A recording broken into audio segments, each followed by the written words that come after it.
we at? With the palms. Palms. Stuff this thing in there. See There. where these guys are gonna go, and then we'll find a spot. Yo, there's a cute bartender that works here. She's amazing. I think we're good, like on the end right there, right? Yeah, well, the end or Wait, are we ready? We don't have anything to tie out? you can flip that bumper out. Okay. And then we'll tie off with this. Tire dinghies. Oh, head-on collision course.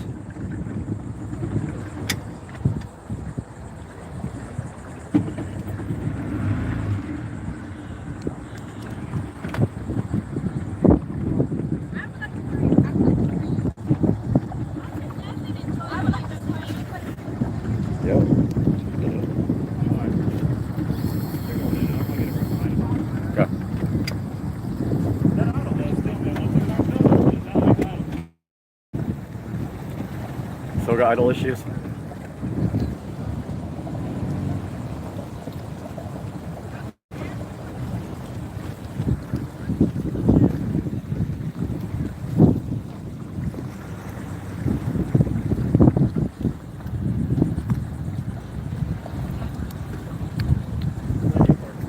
Look at that blue boat, dude. Sick. Yeah. What? 1,000 horsepower?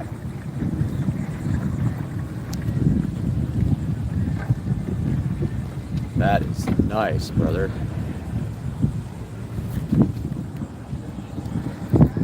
All right.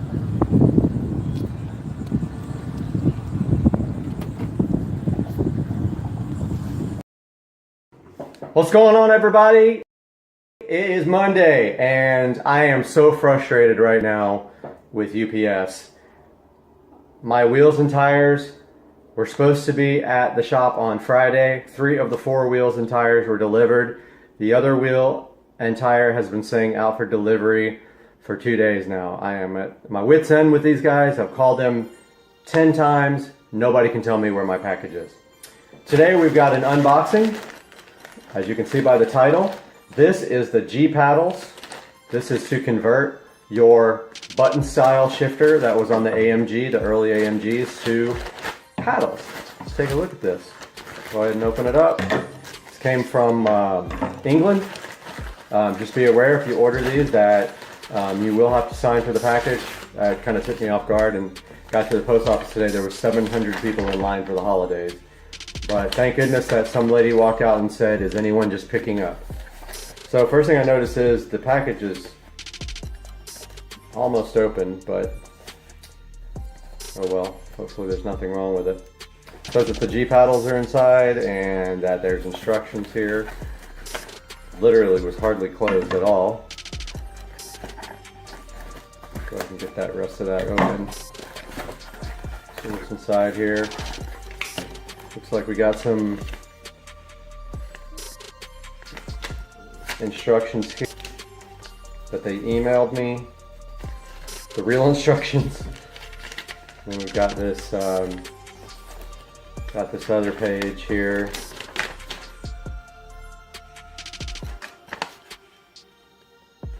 So there's one thing you got to know about this.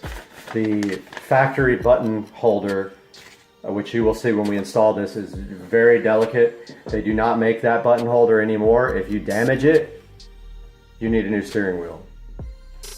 There are ways to get this thing out though, involving heating that unit, that button holder up so that it's more pliable. If you don't, you're gonna break this little tab off. Picture it like this.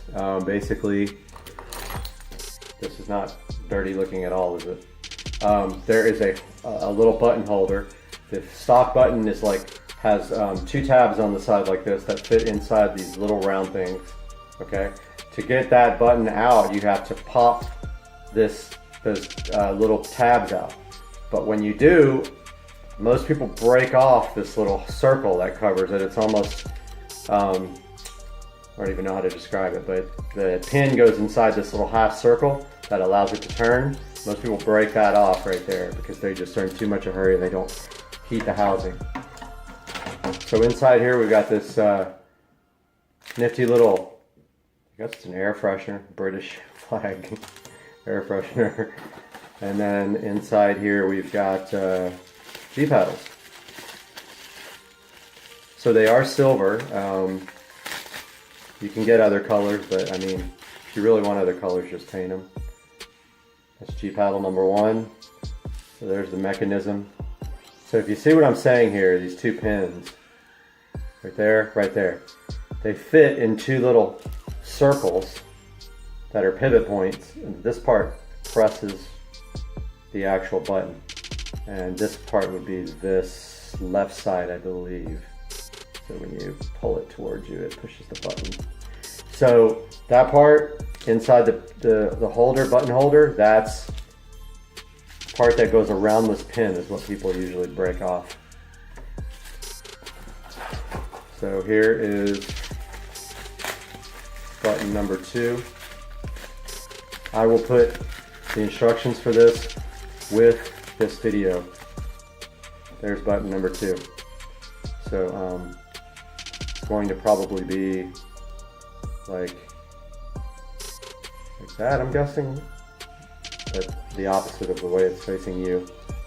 That side would face you. There's the 2 together.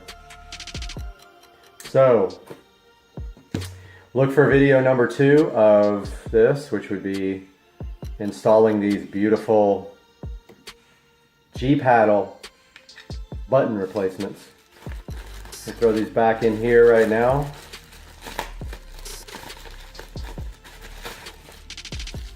And any day now you can look forward to a video of brand new wheels and tires. I won't tell you anything about the wheels except that they are matte black. And I was kind of trying to save that, but I gave it away in another video. So look for that video coming up soon, and we'll see you guys in the next day or 2. Check out this dude. He's pink. Dude, what are you doing being all pink in my backyard? I just don't understand what happened to you. That smart switch peel satisfaction is real. That peel is real. That smart switch sat peel is so good in your life. You love it. How sweet is it? On this box, and you can clearly see this is an Android device. Yes, you can install other apps. It does have Firefox. Contact us. You can put Kodi on here if you want and use anything with Kodi. I am going to play around now with this VC box. But after this, let's throw it back to Supercar Street Racing in Studio B and let you know how you can get your own VC box. V6 Max, let's throw it back in there. All right, guys, you just saw us hook up the VC box V6 Max and put it to its tests on the home theater room for Supercar Street Racing. I love my home theater room and I watch so much stuff in there. It's going to be very helpful to know if this guy is actually going to replace the other streaming box that is in there right now. I won't mention the name of that. You'll have to watch my other videos. But if you guys think this thing is awesome, there's going to be a link down in the description. It's very important that you click that link when you buy your VC box so that VC knows that you guys support Supercar Street Racing and they'll support us more and bring you awesome stuff just like this. Guys, thanks for watching. I hope you loved the VC box. Go ahead and buy one if you like it. Get rid of your monthly subscriptions. I don't pay that stuff anymore. The only thing I pay for is internet access. Everything else I do not pay for. We got to get out of here right now though. We got to go watch a bunch more movies on our VC box, the V6 Max. Let's get out of here. I have these in my house. So gnarly. Ugh. Gotta get it before it crawls under the fridge. Gross.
play these tees either.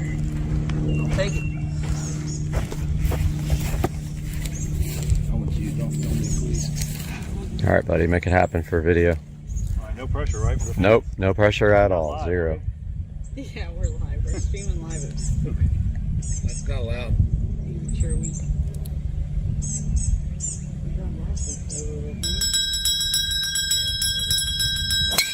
Money. Joe. Oh, that's the shot, dude. That's the shot, straight down the middle. That's a good one, Joe. Better than you. You performed on camera. Alright. That was awesome. Trying to amp you up. Guys, welcome back to the channel. On a kind of a bad note, I laid this bike down a couple of days ago, right after the last video we made showing Rich and Trish driving the bike, and subsequently messed myself up pretty bad in the process. And first of all, this thumb is beyond sprained. It looks like a log now. As you can see, it's black and blue. Don't think it's broken because I can slightly move it. Does hurt like crazy. The bike took some damage. This headlight got pretty scratched up. I already touched that up with a paint pen. This fender got pretty scratched. The bike came down on this side and the peg got pretty scratched. This hand grip, this brake handle got scratched, and the tailpipe and seat got scratched. I already touched those up. I think this also got bent inwards, not sure. But I already know what happened, pretty sure. Basically, I took a turn a little bit too sharp and there was tire dressing on the edges of the tire. You saw me do it in the last video, huge mistake. These tires are slick on the edges, and when I took the turn, there was some dressing on it, and the bike came right out from underneath me, and the resulting picture I will throw up here on the screen. You guys already see this thumb is jacked up, and yeah, so put the bike down. So my first Easy Rider experience, and now I have to work on fixing the bike. I ordered a new handlebar, brake lever for it. I ordered a new grip. I think I just need to bend this back out. And yeah, that is all. And then next I will tell you what the next modification is for this. Okay, so we have this battery, and that is going to be the next thing that we are going to install on the bike. I think it will fit nicely right there up against the motor with some zip ties. And I bought a switch for the handlebars with a little LED light. And then the plan after that is to basically charge the battery when I'm not using the bike with a battery tender. And I don't think I have one anymore. I think I gave it to the guy that bought the cart. Let's see.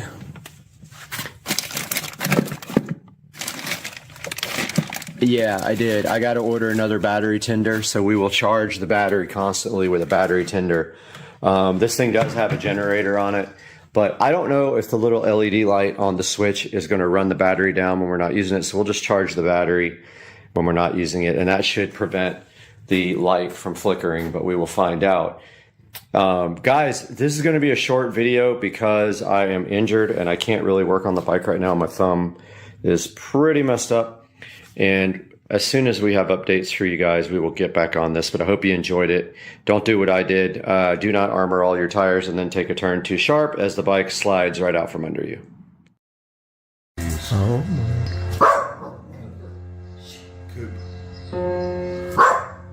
Oh, he's so into it.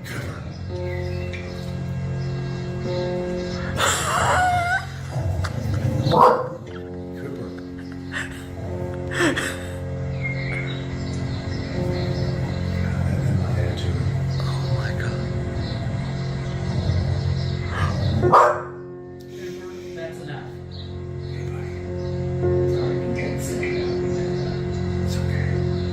Oh, I can't. He jumped on the screen.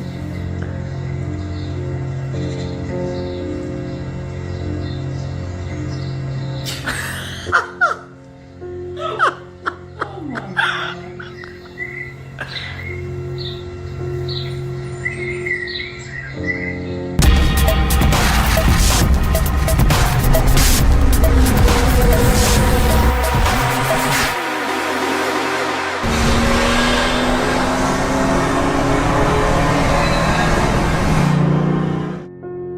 guys, they are out here.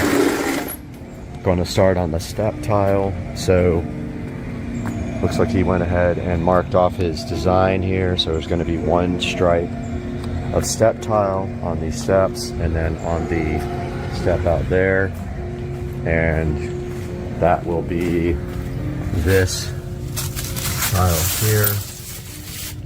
So he will be cutting either one or two stripes, I'm not sure. Probably 2 rows for the steps out here. Then it'll be time to do the plaster in the pool. So we'll check back with you here shortly.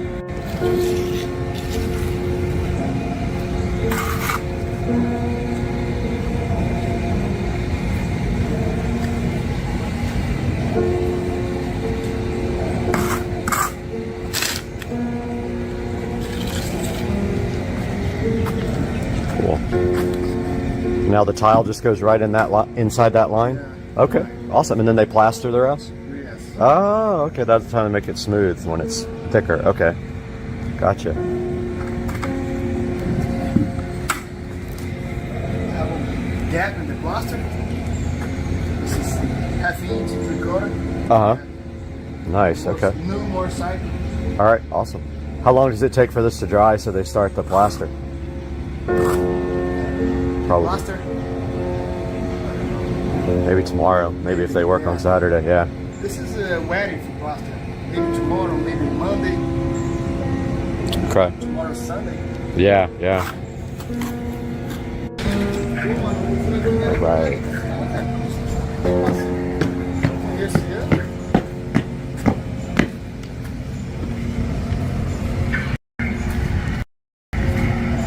Looks like that's where it's going to go on this step.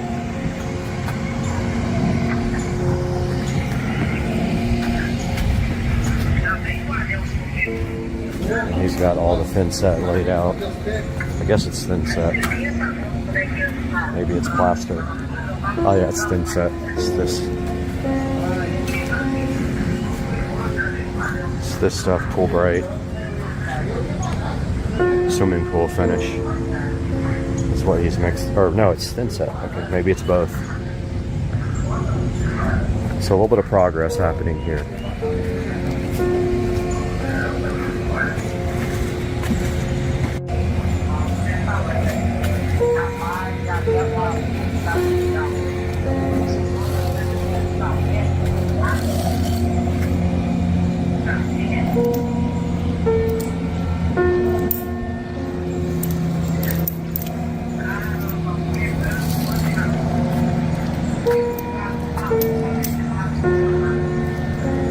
This is cool, man. So 2 for 2 stripes, right? Yeah. Okay, gotcha.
So good, man. That tile is awesome. Wow, it's beautiful. Sun just reflects off it so perfect. Can't wait to see the water on like on the tile. It's gonna be nice.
Hey there. Check already. Plastic. Okay. Quite ready. I'm not sure. Plastic date? Plastic date? No. I'm just checking it, make sure it's ready for plastic. All right.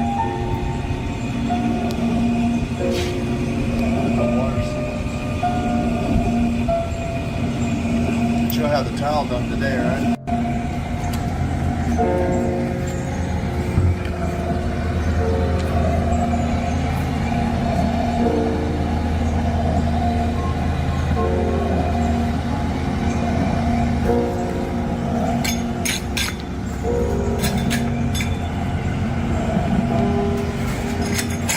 When are you guys scheduled to start the plaster? Tomorrow?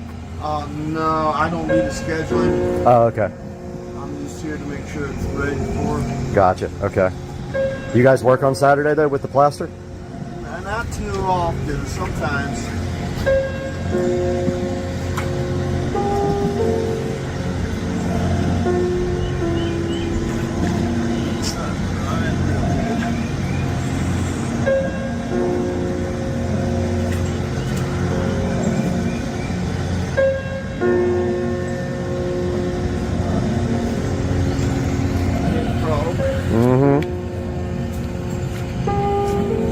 All right, little update over here on the step tile. There is the second, and that's the biggest step done.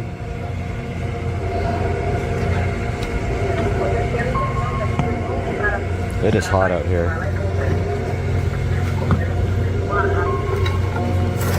So yeah, he's working on the third step now. That's a good view of what it looks like right there.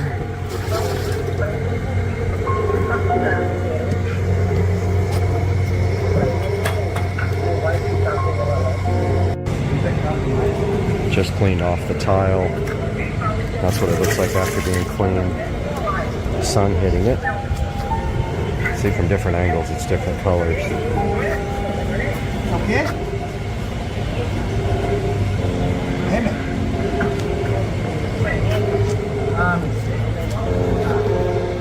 Just straightening the extra ones that are a little bit crooked. Then down here they're trying to get this part dry because the water tends to creep up through the drains from underneath the pool. I guess there's a big box under there. That is like a drain box. And the water will keep coming up. They're going to try to get that dried out. So he's also putting some kind of sealer around where the ports were and also around the niche. There. Probably should have went ahead and gotten all LED lights drilled out, but I didn't.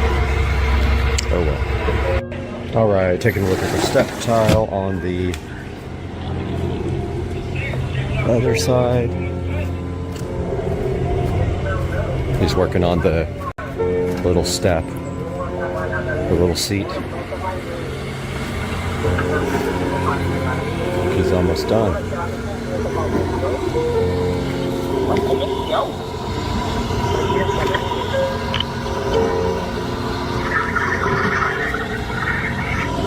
Give you guys an update. That's great. Alright guys, taking a look at the step tile now in its completed process. All done. Check it out, guys.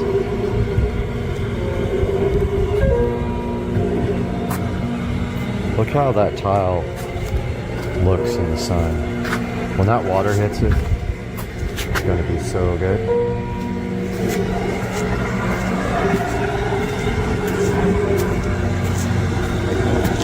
And there's still water in there. I don't know when that's ever going to dry up if we keep getting water in it.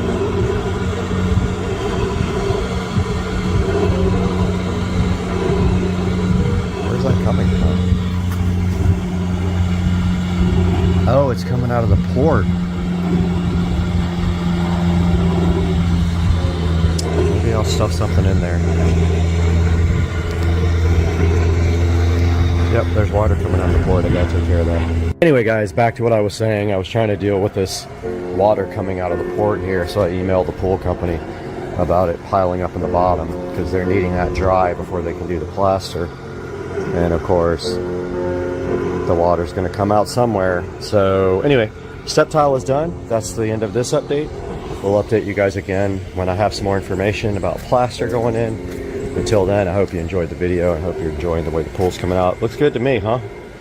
Yeah, so this is your life as a content creator on YouTube. You wake up and you have 18,000 copyright notices for using music. Supercar Street Racing, welcome to the channel. Got a little bit to talk to you tonight about MHD. So, been with MHD for a couple of years now. You guys have been good to me. They have done nothing but positive things for the E93 BMW N55. Don't get it wrong, I know you got an N54. I got an N55. Last year it was made. Even the 335IS still got the N54.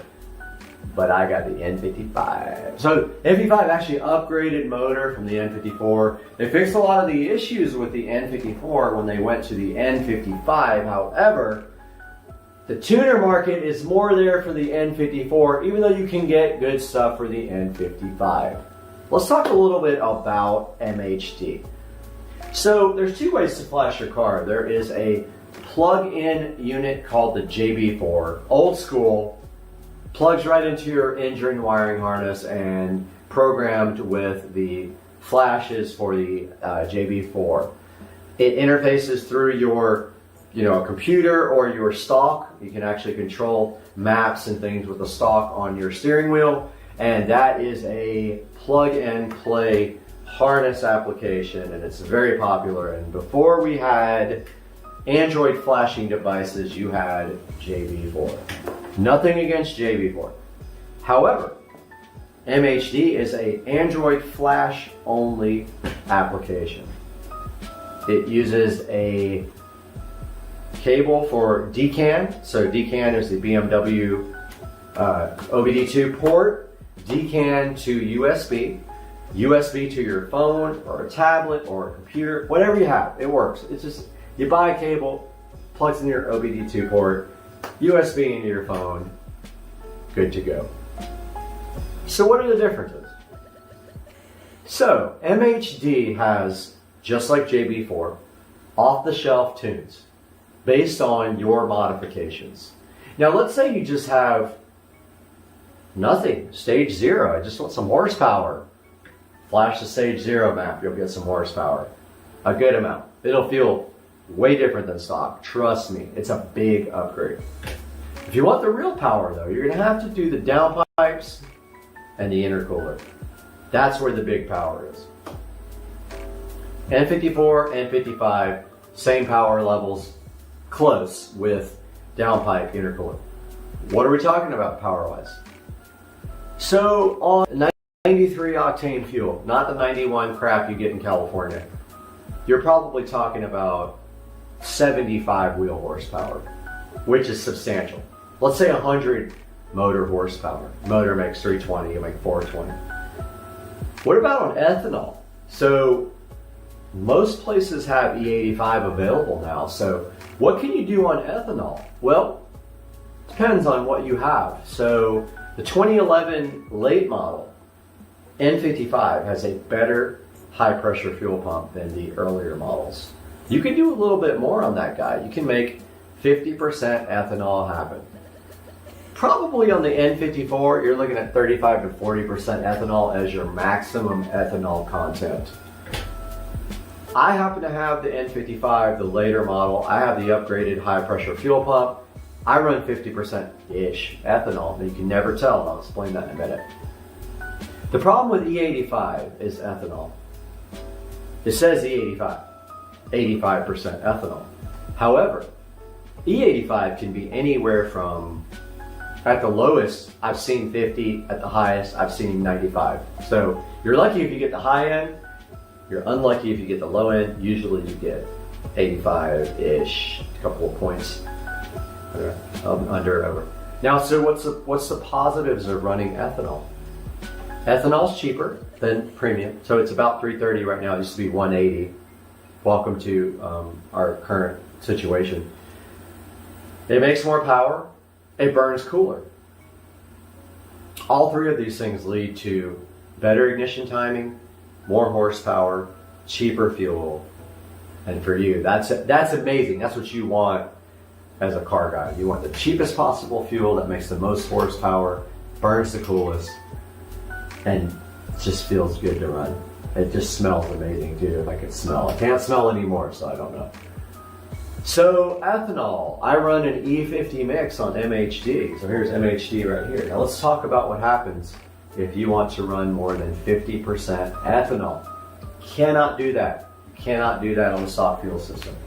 The reason is ethanol has a different air-fuel ratio per parts of fuel than 93, 91, 100 octane. It takes more fuel to get the same air-to-fuel ratios than it does with standard fuel. If you need X amount of fuel for 93, you're going to need X plus whatever for ethanol to make the same air-fuel ratio so that your motor is not running lean. What's going to happen when your motor runs lean? Well, your computer is going to cut fuel. It's going to cut ignition. It does all that when I mix incorrectly. Is it a guessing game right now? Yeah, it is. It is. I don't know what I'm putting in the tank. I guess. I know from experience how many gallons of E85 to mix with 93. And don't forget, 93 octane has 10% ethanol already, so you have to factor that in. There's good calculators online. There's an E85 calculator. I'll put it in the link in the description. But you got to know where your ethanol content is, and that is all part of getting the right fuel system. What happens if you want to run more boost than stock? Let's say you want to go upgraded turbos or a single turbo even. What do? Well, there's two ways you can do this. Unfortunately for me, my N55 does not have, nobody makes an upgraded high pressure fuel pump for my car, unfortunately. This car is direct injection. You've got the low pressure fuel pump in your tank, delivers fuel to the high pressure fuel pump on your engine, driven off the crankshaft, multiplies this pump times, thousands of RPMs, injects high pressure fuel directly into the cylinder head. That's why you can run E85. Direct injection. It's not port injection, totally different. That's in the intake manifold. This injects fuel directly into the cylinder head, so there's your difference. Now, let's say I want to run a single turbo or larger, than stock turbo. An N55 technically is a single turbo. Let's say you want to run a big single, like up top or down low, whatever. In that case, you're either going to need you're always going to need a low pressure fuel pump. Your low pressure fuel pump will not be able to handle anything more than stock. Bank on a low pressure fuel pump. I'm certified. Go to Fuel It if you need one. I'll put a link in the description. Fuel It has everything you need. You're going to need a low pressure fuel pump, and you're going to need port injection with injectors, or a low pressure fuel pump and a upgraded high pressure fuel pump. If you're an N54 guy, you're lucky. Those are available. You don't need port injection. But if you want to go port injection, MMP has a very good solution for this. It's on the screen right here. I'll put a link in the description. $580 for the N55. For the N54, same price. S55, same price. And if you always have to have an injector controller for this guy. The injector controller will interface with MHD. And I never mentioned this, MHD can be custom flashed. There are tuners out there, Twisted Tuning. There's tons of them. Do a search, MHD tuning. You'll find millions of them. On the forums, there'll be threads about, custom tuning. Those guys can interface with this injector controller. Motive makes an amazing injector interface for MHD. Plugs right in. It's made to go with port injection and control these extra injectors. This guy comes with 1050cc injectors. Comes with the sandwich plate. Comes with your extra fuel rail. It's good to go, man. Look at this. It's a fantastic kit. It's low cost. It's just a good thing. I mean, look at this guy. It's all like anodized black with the MMP logo and little plugs right there. So yeah, so that's basically what is going on with MHD. MHD is a mature product. It's been out for years. It's an off-the-shelf tune, so let's not get anything twisted about this. It's not a custom tune for your car. Lots of people run downpipe, intake, intercooler. That's what they test it with. They tune it all the same way. So It's not your car on a dyno getting tuned, but it's close enough that thousands, let's say 100,000 people run it. I don't know how many. It's a lot. There's a lot of people running this. So I trust. I've never had an issue with it in my car that have blown my cars up. Your car is pretty smart. The DME knows when to pull timing, knows when to pull fuel, knows when to cut ignition. Yes, people have blown their car up, I'm sure. But I've had good experiences with it. The car runs amazing. You're gonna see it after this video on E50, 50% ethanol, 50% 93 Florida fuel. Judge for yourself. Car's not anything super fast. Yes, it gets beat. It's not a fast car. It is a fun car. The drivability is amazing. The torque is there down low. Actually, entire rev range. The power's there if you need it. So I say check it out. If you have any questions, I hope you guys hit me up and check out this next part because I think you guys are gonna like me tearing up the streets in this thing. All right, hey guys, Supercar Street Racing here again with a probably year later review of MHD. So MHD is a phone, Android, I believe it works for iPhone too, not sure, don't care because I don't use iPhone, but definitely a phone-based flash off-the-shelf system. Now, we are running the E50 map here on MHD. So, I'm a little E50 plus-ish. I'm a little E-heavy today because I accidentally stopped watching the pump when I was filling up. So, I got about 8 gallons of E85 to the rest 93, which was about 7. So, I'm a little bit heavy. It might break up, it might misfire.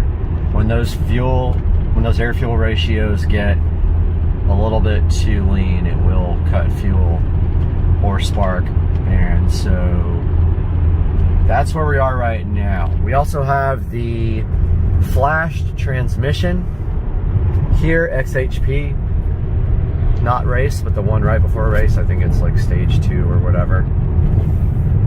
So living with this for a year. Definitely have had issues. Now, you got to know that the 335i is going to have issues with coil packs and plugs. When you modify this car, the first thing that's going to go is your coil packs. They get weak, they fail. So you got to expect that that's going to happen in this car, okay? Like, when you modify this car, you change the coil packs immediately. You don't need like aftermarket coil packs. You don't need any of that garbage. That's a scam. If you're not on a single turbo or like running some kind of crazy amount of horsepower, you don't need aftermarket coil packs. If you want them, by all means go for it. Will it help? Sure. Do you need it? If you're not getting 30 pounds of stock boost levels plus a little bit is not going to need coil packs at all. And there's plenty of proof of that on the internet. You don't have to trust me. Go ask somebody. Go read. But this guy's on a lot of E85, and you can see the thing absolutely gets out. Like, it's fun. It's a fun car. It's probably making around 21 pounds of boost, and that's hitting like the limits of the stock turbos are in the 21 PSI range, and you don't even want to really run that because, I mean, you can, but just don't, don't do long repeated runs because your EGTs are going to be up there. Remember, you're dealing with a small single turbo N55. This is not some twin turbo setup, and it literally is running small diameter piping from the stock, from the factory. You don't want to be doing like long repeated drawn out pulls unless you've got an EGT gauge. Now if you have MHD, which I have on this Android, you can monitor everything with the gauges. I mean, I'll see if I can get it to come up, but basically, the longer, the harder you pull on this guy, the more EGTs you are going to generate, because small turbo is working overtime to make 20 pounds of boost 21 pounds of boost plus. And eventually that heat's got to go somewhere. So this is my data logging, and it always has to go twice.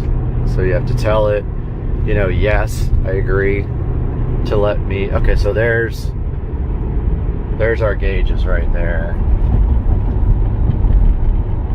If you're looking for a review of MHD, this is it. MHD is amazing. It's an off-the-shelf tune. If you want a custom tune, like, this is not for you. This is an off-the-shelf. This assumes that you know how to do E50. This assumes that you have content of your ethanol. This also assumes if you're running E50 that you're post, I think the dates are late 2011 due to the high pressure fuel pump. So make sure, that's nice Porsche. Make sure that you're running the correct high pressure fuel pump to do E50. It says it in MHD when you go to flash. It'll say like a certain date and later. Make sure you have the supporting mods, and then you can flash the MHD E50 map. Just remember, ethanol content varies from fill up to fill up, from tank to tank on the fuel pump. You know, when you go to the fuel station, when you go to your gas station, E85 is not always E85. It can be E50, but there's like a little, I mean, barely giving it any fuel. Of course, these guys always come out because, you know, they don't know about yield. Yield doesn't mean anything to them. Did you see that? Got cut off by this stupid Tahoe right there with no mirror. His passenger side or driver side mirror is like literally fogged up to the point he can't see. So estimations in this car, it's got actually a horsepower graph right there, which really means nothing, but this car is probably making 380 wheel to 400 wheel, depending on, the guy's got no fucking taillights either. Upper 300 wheel, which in this car is really fun. I've had 1,000 wheel horsepower cars before. It's not like that. This car doesn't pull hard all the way to redline. It pulls really hard to maybe 6,500, 7,000, and then that's 6,000, and it loses steam. The turbo is just too small to really pull all the way to redline. Now, the good part about this car is that the response is insane. Like, all the torque is literally available from zero. That's the best part about this car. Now, when you start adding bigger turbo, you start increasing the turbo size. It's a single turbo. It's an N55. It's a twin scroll, or whatever you call it, turbo. You're going to have some lag. You'll get some better top end, but you will have lag. I'll show you guys an update here in a little bit when I'm able to actually get on the gas. But for now, see you in a couple minutes. All right, guys, checking out the MHD E50 mix for E90 BMW. So E50 is designed for the later model N55 with the newer high pressure fuel pump that comes after, like, it's like late 2010, I believe. I'll have to look it up for you guys and put it in the link, but we're gonna check it out here in a minute. Let's get the MHD going here. So if we go over here to the, somebody's already playing over there. Let's mess around. MHD, where are you? Right there. Now, if we get to MHD, notice how it's all messed up because of the aspect ratio. Now we're gonna go to monitor, and it's gonna ask us if we want to allow USB. We have to do it twice. Okay, yes, we do. There's our gauges. So we've got RPM, coolant, gear, intake air temperature, battery voltage, oil temperature, oil pressure, and boost. And over here we've got horsepower and torque.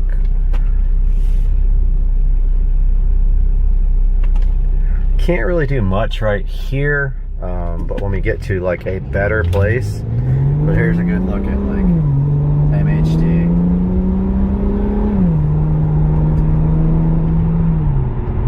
So we're definitely a little heavy ethanol.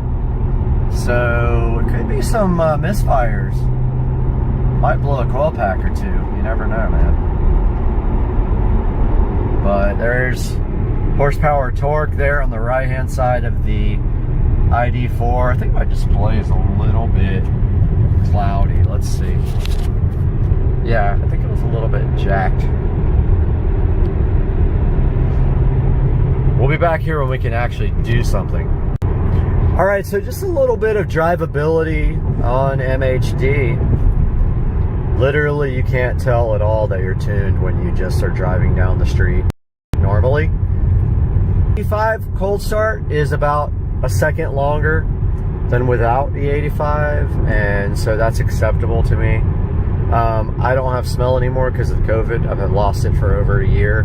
I don't smell anything related to fuel or oil, so I don't know anymore what E85 smells like, but I've been told the car smells like E85. So it's got that corn smell going. And other than that, the transmission has nothing to do with MHD, but transmission on XHP has some hiccups here and there, but mostly they've got it down. Like they've got it nailed. So I don't have issues with that anymore. It actually shifts really good on sport mode. And you notice, like with the ID4 instrument cluster now, I'm in regular mode. That's the theme I have set for regular. If I flip it over to sport, it goes like this. So yeah, we got a bunch of freaking slow people here. Yeah, we're gonna have to let people go in order to do something with video. I can tell already because people are driving like morons tonight. So I'll hit you guys up as soon as we have a free space. All right, people are literally driving like fucking idiots tonight. So I'm letting people go way ahead, hoping nobody gets behind. So we can do a little pull here from 0. Let's turn traction control off. Oh, somebody's behind me. So I probably pull off and let them go ahead, I guess. Yeah, they can go on over. They can go on by, dude. And there's more than one. There comes another guy. After he goes, well, we'll go on out there. Hopefully nobody will be coming. Oh, there's another one. These people just never stop. Come on. Go, go, go, go, go. Hopefully that's the last guy coming right there.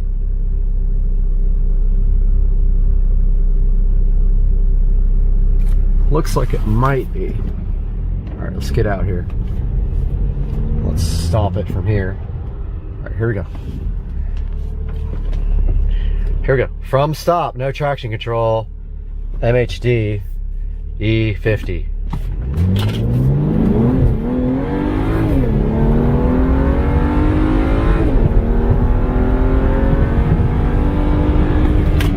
Somebody like stopped right in front of me.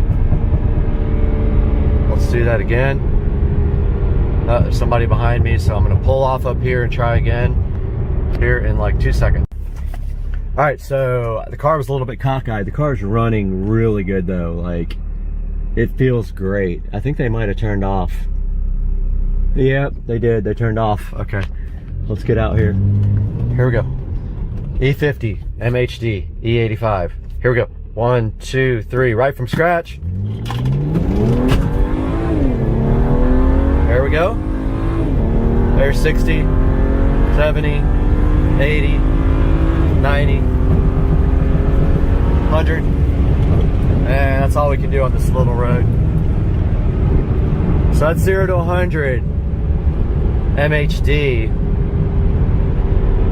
E50. Car's running so good, even with a little bit too much ethanol in the mix. Good run, man. Good run. So there you have it. I mean, that was no traction control. Car broke loose at first gear. but this car hooks up freaking awesome with Pilot Sport 4S's.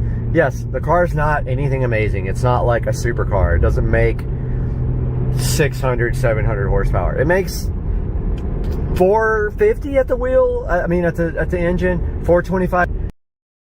Man, you're gonna get yourself in trouble with anything more. But I just wanted you guys to see how cool E50 is on this car, and it runs great right now. And you saw it.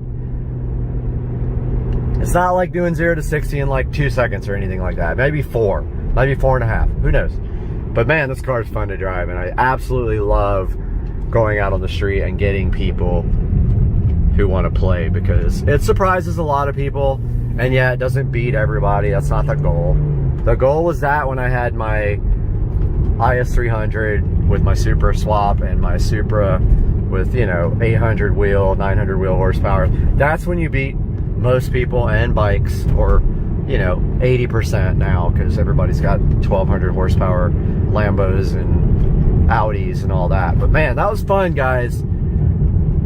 Over 2 years, I think, with MHD, and still a blast. I don't know how much boost we made. Usually about 20 PSI, and the horsepower readings always go over 400. So I love that. I just love it.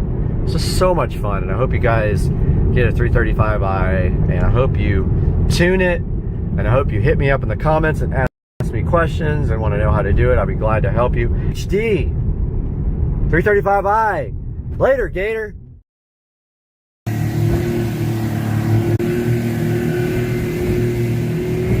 Biggest boat ever driven up this river. One Blue Jay, big ol'. Got the garage ready for the new floor going in tomorrow, guys. I'm so hyped that we're getting a new garage floor tomorrow. Shark coating the garage. Tesla's got a new home tomorrow. What? All right, guys. Bad news. Last night, coming home from a work event, there was a big, huge box in the middle of the road. Did all I could to avoid it, but unfortunately, I swerved to miss it, and this is what happened. I hit the corner of it, and it looks like it broke my bumper pretty hard. It didn't get my headlight. It did get this whole entire bumper though, and this fog light is in the car. Not good. I think at this point I'm also going to get my hood repainted, since it's already going in for this. So we will see.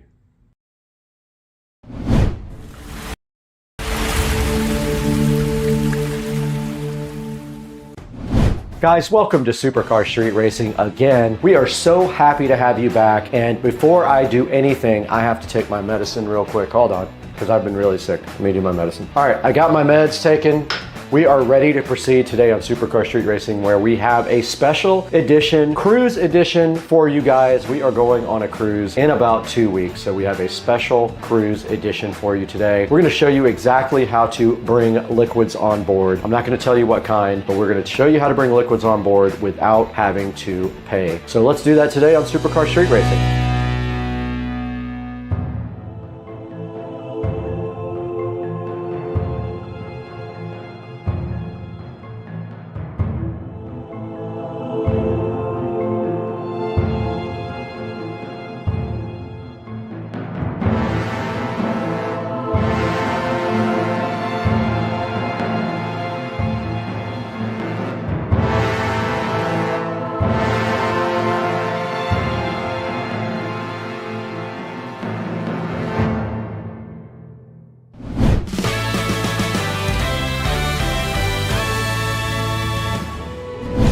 Guys, directly in front of me, and also right here in this space, is our kit for getting some liquids onto the cruise. Now, this kit is called the Smugs. I will have a link in the description, but let me go ahead and preface this by saying this is not illegal. You can do this without going to jail. At the most, they will take yours and take it out of the suitcase, but that has never happened ever to me. So I feel like you're fine. In all reality, I am sitting at a 100% success ratio. This is a new mission for myself and Joe though. We're gonna try this out. We're gonna get this stuff out of the box. We're gonna go ahead and show you how to use it. And we're gonna see when we go on that cruise if this does work the way it's supposed to. Now, what we have directly in front of us today is we have 2 Smugs kits right here. And then we have the caps to reseal all of these lovely containers in the Smugs. We also have our liquid water right here and right here. We have 2 different types of water. This one's from Mexico.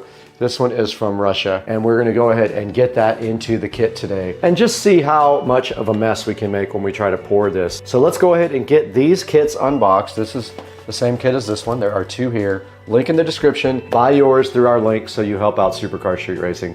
Let's get this opened up.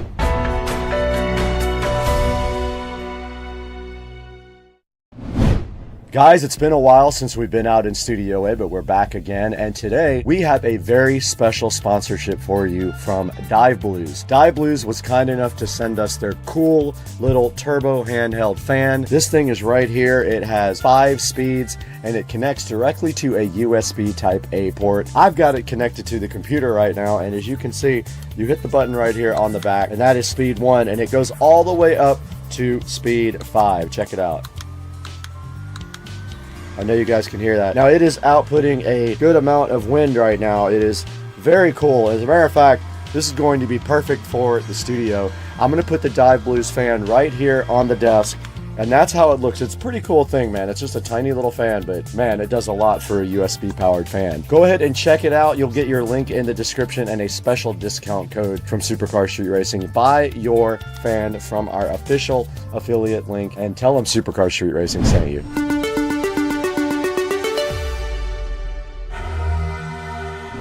Right in front of me, you see the patented SCSR Smith & Wesson Extreme Ops knife, ready to tear into the Smugs. And directly inside the Smugs, first thing we have there is a Habana Joe sunscreen. Next thing up, we have a coconut milk healing shampoo and body wash. We have a body lotion, silky smooth body lotion infused with Hawaiian orchid oil.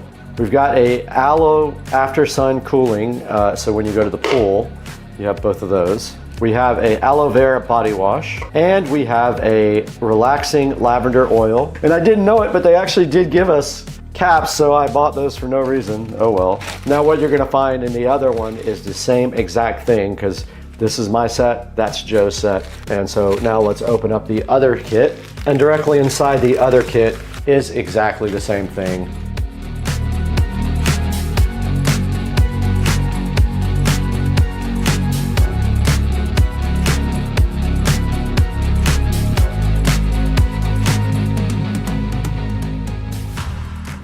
Got our towel here too, and basically all we have to do right here and right now is get this liquid into these containers, and it might be that I need to rinse these out as well. I didn't think about that. Let me rinse this out. Now, which one of these do we use and how do we know not to fill it up? So this one looks good. This water here is from, well, actually I don't think it is from Russia, but it's Russian style water. How much water will this fit? I can't see through it. We might run out of water.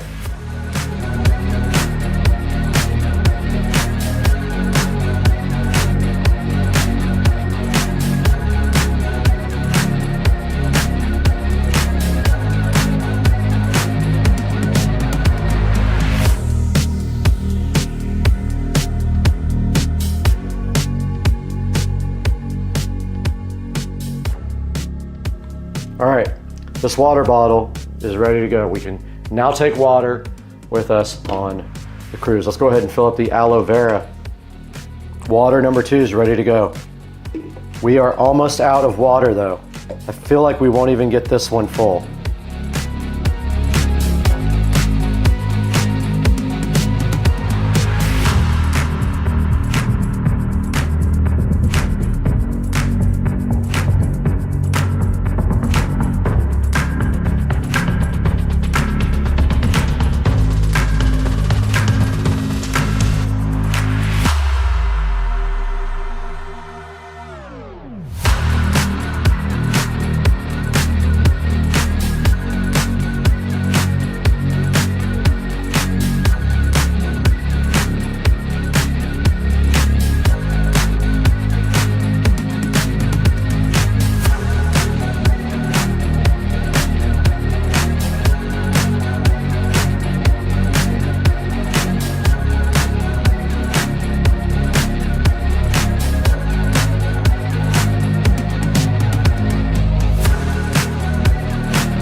Okay, before we go any further, I need to take my medicine. Shout out Armstrong Acres Farm. They have been very influential in my video career. Shout out Armstrong. All right, moving on to the Mexican water. This time I know I've already taken some water today because I was thirsty.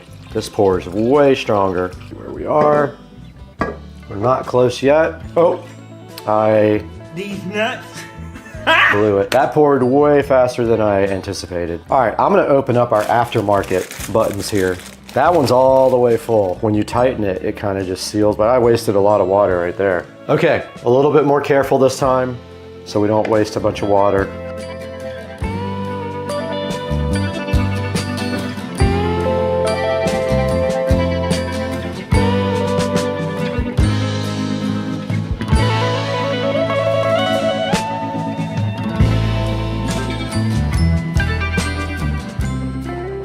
Okay, we're right here in front of the Smugs, and I'm not going to finish this in front of you because it's boring.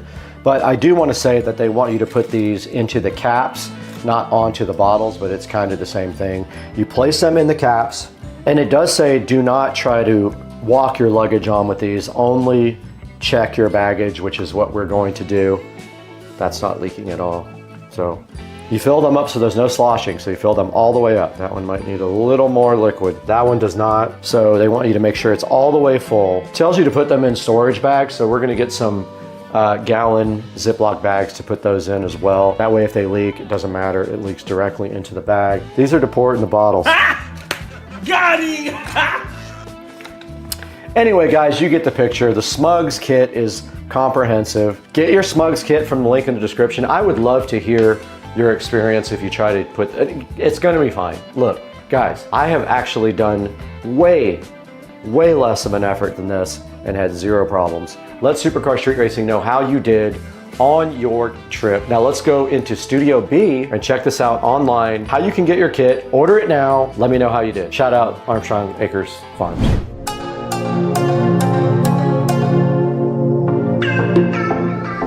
We are right here in front of the Amazon link for the Smugs kit, and this will show you how you can get your water on board. It is $23.49. I bought two of them, one for me and Joe. It has a 4.8 star review, so that shows you how good this kit actually is. It has 4x16 ounce bottles, 2x8 ounce tubes, and 12 seals included with it.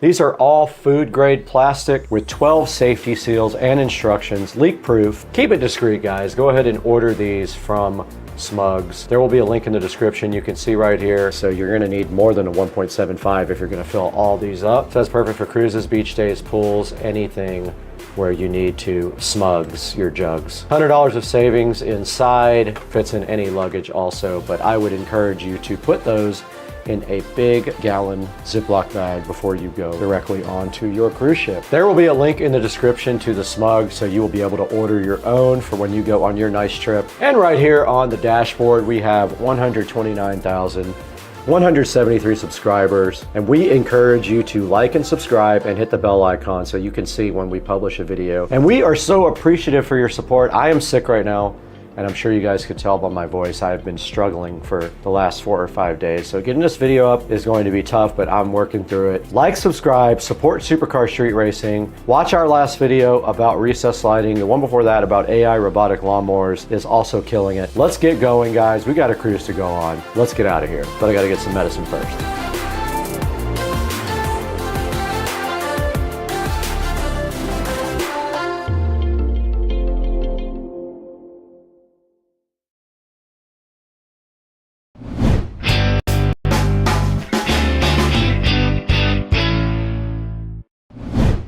Welcome back to Supercar Street Racing, where high performance meets high tech. And today we're stepping off the track right into the studio to unbox the Ozbot Tiny 2 Lite webcam. Ozbot did reach out to see if we wanted to take a look at this, and of course we do. This little AI powered camera promises you guys razor sharp 4K video and smooth audio tracking, which is perfect for live streams, meetings, or sharing your latest build like I do. Now let's crack this thing open today, see what's inside, and find out if the Tiny 2 Lite earns a spot in the Supercar Street Racing bag.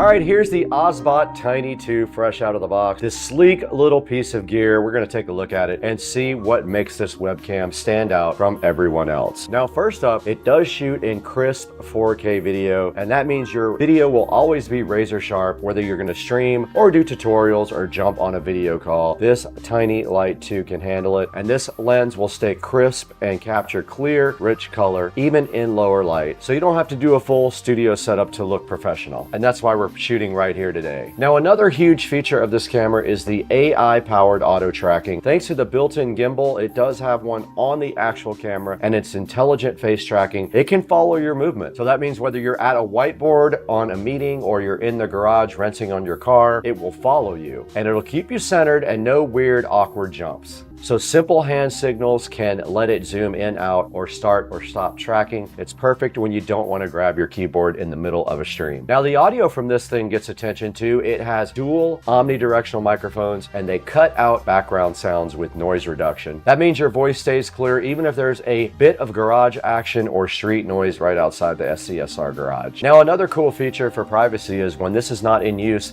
the lens does tilt down to protect your privacy. Pretty cool. Now, this guy does USB Type-C connections. You're live in seconds on your Windows or your Mac machine or almost any platform. So whether you're streaming day-to-day recaps for supercar street racing like us, or you're just upgrading your daily video calls, this little Osbot Tiny 2 light is probably going to be the ticket for you. But we're going to get it out of the box in a minute and check it out and then let you guys know what's inside. And then we're going to take it for some real-world tests. Now, let's get this thing out of the box and see what's up.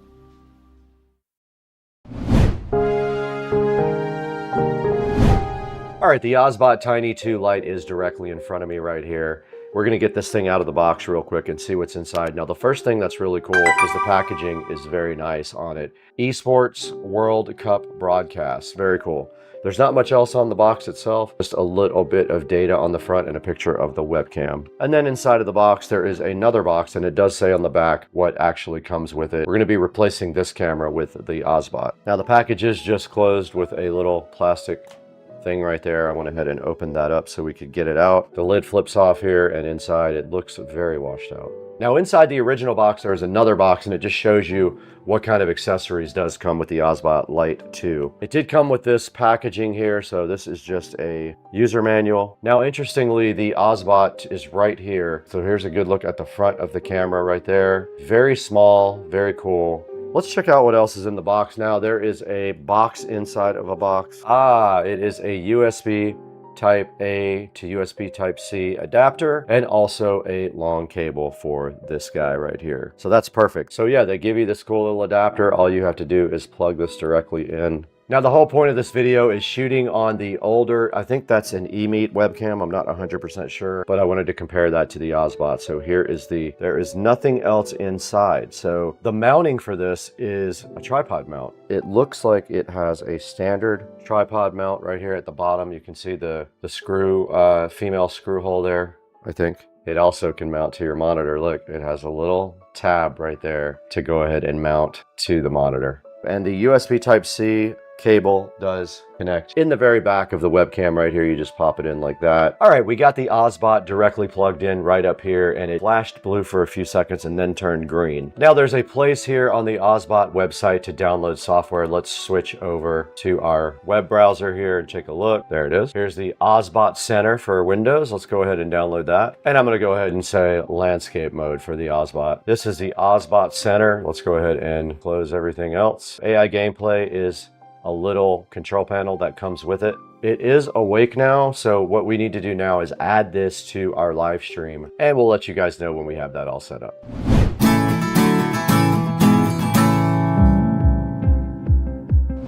Guys, we are recording now on the Osbot, which is very cool. I've been playing around with the software a little bit also, and you can see right here, we are in tracking mode. Now, we are doing the normal tracking mode right now, and we'll show you the software here momentarily, but we're looking at my upper body right now. So it is set to upper body on the tracking mode. Tracking speed is set to standard, not sport. AI mode, you can set it to hand tracking or a group. And so right now that is our current setting. And you can add presets and things like that. And we're set to a wide shot. So if we get up, the camera will start to attempt to follow me.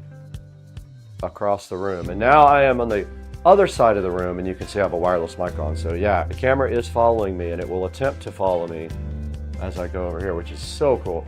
This is awesome. I am loving this, guys. This is so freaking cool. It does gimbal towards me when I walk, and it is following me around. This is next level. I cannot wait to use this other places. I feel like this is a game changer. This is so cool, guys. And look, notice how it zooms in on me when I walk towards the camera. All right, we're back recording on the Ozbot. Now, this is the Tiny 2 Lite. It's like this big, and it's so cool because it has a gimbal and everything on it. I just love that. And right now, we are going to turn off the microphone audio from the DJI mic and go ahead and go to the webcam mic and tell you what that is like. Let's try it out.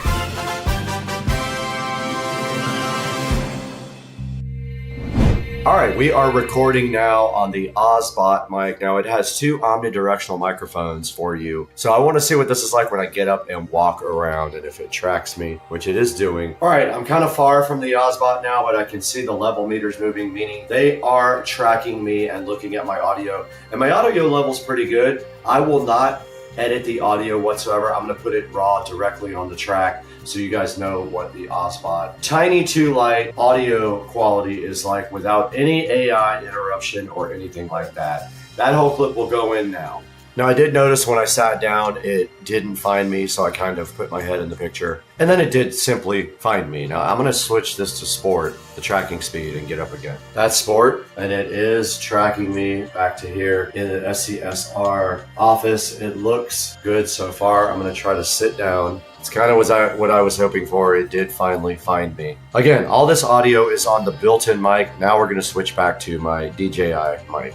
All right, now that we've looked at the mic on the actual Ozbot, we're back on the DJI wireless mic, but let's go to the settings now. I want to show you guys the actual app and the settings. We're back on the Ozbot Tiny 2 Lite, and I did add some lighting in here. We have two production lights right here. So we have one here lighting up my face. So that is what it looks like with very bright lighting. And we are on the DJI mic now, not on the Ozbot built-in microphone. But here is the controls, and you can see here right now we are in the console area where we are in tracking mode, and we are in AI human tracking mode. And if you ever want to know what that is, you click on the question mark there, and it does show you what upper body, close up, headless, and lower body look like. And I am on normal tracking, but I could do upper body like this. We can see if it does anything different. It did not. Headless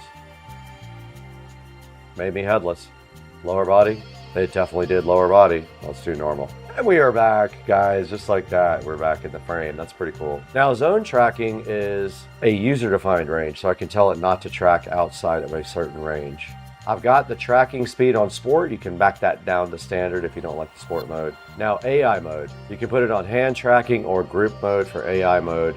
And then there are presets you can add, and I just added a preset, and you can actually update the initial state so it comes up like this, which I think I like that. Let's do that. So that is the initial state. And then when you scroll down below that, you've got your gimbal control. If you drag the joystick, you can manually gimbal it. Let's go back to normal tracking. And then you have your preset modes: wide, medium, narrow. That would be narrow. That would be medium. That would be wide. You have recording options. Also, you can actually record your streams. There's more output options here. So you can see the output options here when you are trying to record. Now, these are AI beauty shots, and then it shows you how to use them. You have to have the virtual camera enabled to use that with external software. And then we can go to retouch, and I have myself on retouch now for a man, and I can adjust my face, body, and my makeup. You could actually change your face shape, length, V-shape, hairline. You could do all kinds of crazy stuff with this thing. I've got dreamlike makeup on now. Just blur the background. Kind of cool when you want to do something that the background is blurred, and it is tracking me right now and my hands. And you can also do gesture controls for gameplay stuff. So you can tell it to, it'll zoom in if it sees your fingers do a certain thing. Zoom to 2x is you point up like this.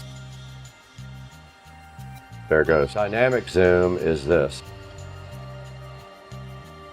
I'm zooming the camera out with just my hands. And I turn that off, and we are back in the normal position. All right, we're back full screen now to show you some of the beauty stuff. Now, we can do picture quality priority or smoothness priority.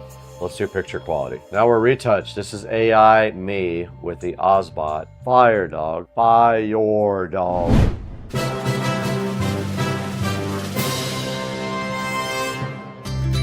Hey guys, welcome back to the channel. Yes, I look like Bono, but it's actually Brad from Supercar Street Racing. It's early in the morning and I'm happy to be here with you guys, of course, because I wanted to show you guys the Ozbot. Now, you can see the Ozbot following me around right here. This thing is so freaking cool. I am going to shoot this whole outro on the Ozbot mic so you guys can hear what it's like. But you can see right here, we're also in AI mode and we have our beauty mode on. So that is processing me and making me much hotter than in real life. But the Ozbot is 142 right now. It might not be for long, so take advantage of it if this video pops while it's still in a sale state. If it is not, go ahead and buy it from the description anyway, and it helps us out greatly when you do that on Supercar Street Racing. These guys are awesome. Their camera is awesome. I'm going to be doing more stuff with them in the future. Now I got to get out of here though. It is Friday and I have to leave. See ya. Peace out. Hey guys, real quick, a video after the video. Just wanted to let you guys know that they are offering a big discount on the Ozbot Tiny 2 Lite AI-powered PTZ 4K webcam during Black Friday and Cyber Monday. And you can use the code right here on the screen, OBSBOTKOL, for an exclusive discount code as well. And this can be combined with the other deals and applies on both Amazon and their official website. Go ahead and check the link in the description and order yours on Black Friday and Cyber Monday and get up to 33% off on the Ozbot. Guys, in the Supercar Street Racing bedroom right now, and today we've got Keener providing us with this eye protection desk lamp. They have asked us to take a look at this, unbox it, check out all the features, and then let them know what we think. So today we're going to get this thing unboxed, see what you think about it, see what I think about it, and then let the company know how we feel. On Supercar Street Racing.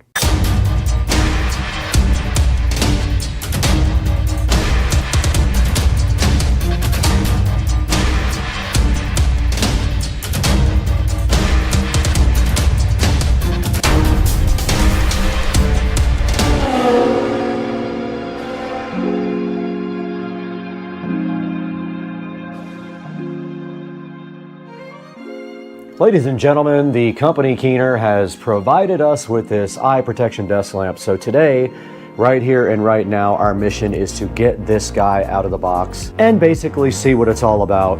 And then get this thing maybe in your hands if it's something you feel like you can use at your house. Let's go ahead and take a look at the box right now. Okay, so the front of the box just says eye protection desk lamp, and it makes your light feel softer.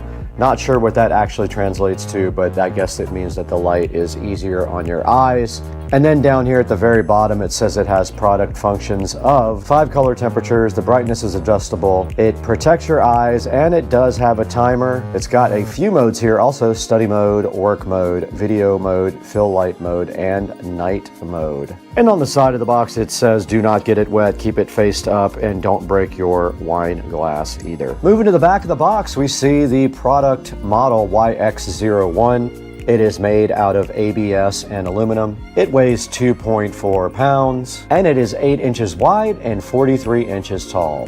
Now it uses 100 volts or 240 volts. It has an 18 watt total light output, and the color temperature is variable from 3000K to 5600K. Now, if you don't know what that means, 3000K is going to lean more towards warm, which is what these lights are right here. And 5600K is more what this ring light is right here, which is a cooler. And this light is 5600K, and when you start moving up in the Kelvin, the light gets cooler and more bluish. Now, you can adjust this light from 10 to 100%. And then it shows you that you can clamp it up to 2.2 inches, so we'll have to check out what exactly that means. We got the Keener eye protection desk lamp here that is ready to be so fabulously unboxed and shown to you guys. And the first step is obviously to open the packaging and see what's inside. We do have some instructions here from Keener. And we also see the desk lamp here in pieces, so it looks like we do have to assemble it. Now let's take a look at the instruction manual. So the Keener lamp does need to be installed, and here is the installation process. It actually should be called the assembly process. So that's the first thing in the instruction manual that you see is the assembly process. And then checking down here, it has the operating instructions after that. And then basically after that, it goes into other languages like German, which we do not need. Now let's take all the pieces out of the box one by one. And the first thing we have is this lamp head here. And it does look just like that. Same on both front and back. Next thing in the box it looks like is the actual arm for it. We'll get that unboxed and unplasticed right now. And here's how this part looks out of the plastic, and there is a wire connecting these two, so those go together. And that is all for that part of the unboxing. Let's see what is here. It looks like the power supply. Let's get that out as well. And taking a look at the power supply, it is just a standard power supply. There is no USB connector for this. You have to use the power supply. And Keener was so gracious to also give us the screwdriver along with the screws in case you don't have a regular Phillips head screwdriver. Now let's go ahead and move to the assembly of this lamp. Okay, now the first step to assembly in this is connecting the hard rod joint to the soft rod joint. That's what she said. So this is the hard rod joint. It has the switches and everything on it. This is the soft rod joint with the curve. There is a screw that goes right in here to keep it from coming out. You just put a screw right there. So let's get the small screw out. So we're supposed to use the pan washer head screw. So that is this. If they say pan washer head, it has a flat washer on top. All right, so what you want to do when you assemble the hard and the soft rod is you want to line up the screw holes there. There's a screw hole in both. You line those two up. You take the pan washer head screw, and then you go ahead and put that right here. It's a little tight. All right, so the next step here is to align the holes of the lamp head with the holes of the rod here. So that would be on top. And your next screw is a pan countersunk screw. So it will be tapered like this. It is tapered off. And let's go ahead and get this put on the lamp. And you can see that just goes right in like that.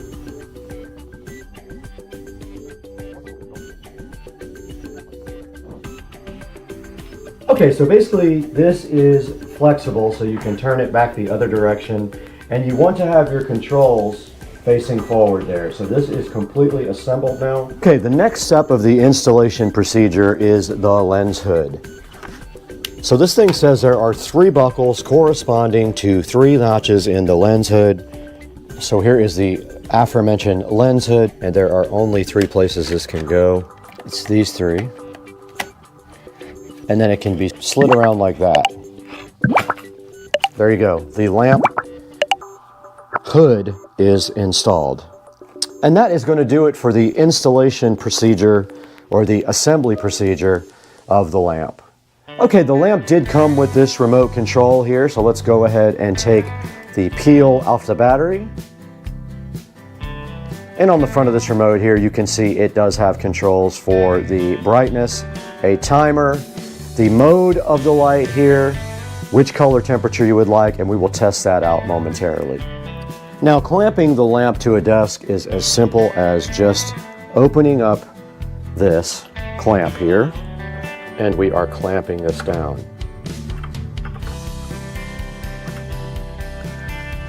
Let's go ahead and add power. So we have our adapter here, and there is a power connector right on the back. We have convenient power right here on the desktop here on the, and we have convenient power right here on the end table. And now the desk lamp is powered. Taking a step back from the Keener desk lamp, you can see it is quite large. You could potentially put it on the back of your desk here, and that would kind of alleviate, but this is kind of a big lamp. If you see here, I don't know if you can tell, but this is a very long neck here. Now let's go ahead and power this thing on. All right, we did power it on there, and it did come on kind of a bluish hue there. Now let's go ahead and use these provided remote control to crank up the brightness. And you can see there that it gets pretty bright. Okay, so this is an idea of what the light looks like. And it is kind of a bluish green tint right now, more blue-green. Now let's go ahead and change the color temperature. It did get a little bit warmer and warmer. Every time I press this button on the remote, it gets slightly warmer towards yellow. And that is full brightness there on the desk lamp, which is pretty bright. It is kind of an interesting design here, and it does also light upwards to the ceiling. Now let's change the mode here to reading. And it did go back to a cooler type of hue. This is the computer setting. Dimmed it a little bit and it's still kind of a cool blue. And this is the night setting. And it dimmed it almost all the way down, as you guys can see. And that is all the settings on the Keener desk lamp. Now taking a look at the controls on the actual lamp, you do see on the back of the lamp you have the timer function, you have the brightness function, you have the color temperature function, and the power. So if we do press the bulb on there, it does change the brightness. If we press the little sun symbol, it is changing the color temperature there. And then the last function would just be the timer. Now I am enjoying this lamp immensely. It is pretty cool. I'll probably leave it right here, honestly, or put it over my work desk back here. But for now, let's go ahead and go online and see if we can find this online live from the Supercar Street Racing Studios.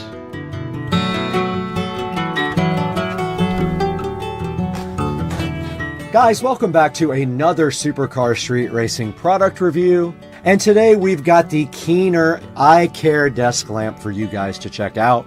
Now this was so graciously sent to us by the manufacturer to check out with you guys. Now they did want to let us know that they are having an event on April the 15th. They're going to drop the price of this lamp from $89.99 to $44.99 for this special event.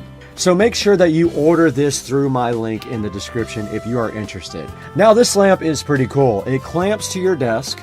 It has 4 or 5 different color temperature settings, and it does have an adjustable brightness and a remote control. Now if you see right here, it has 17 reviews, and it does have a very good 4.7 out of 5-star review. And let's take a look at some of those reviews right now.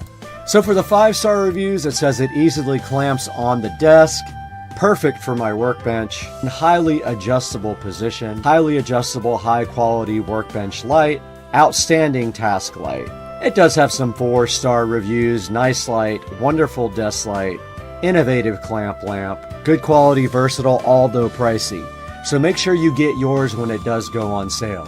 Now back to the main page of the Keener lamp. You can see the lamp right here. It does have a little shade that clamps on that you can spin.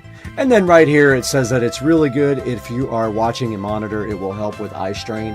And here is a look at the dimensions and the control panel on the actual lamp itself. Now the thing is telescopic, so it can move and bend and twist wherever you need it. And it is also very bright. Now we want to remind you to please support Supercar Street Racing the best you can. Please click through our product links to buy anything on Amazon. It helps us out so much. And make sure you go back and watch all the other videos you haven't seen on the channel. Guys, we got to get out of here. It's so dark in here. I need to go get 50 lamps.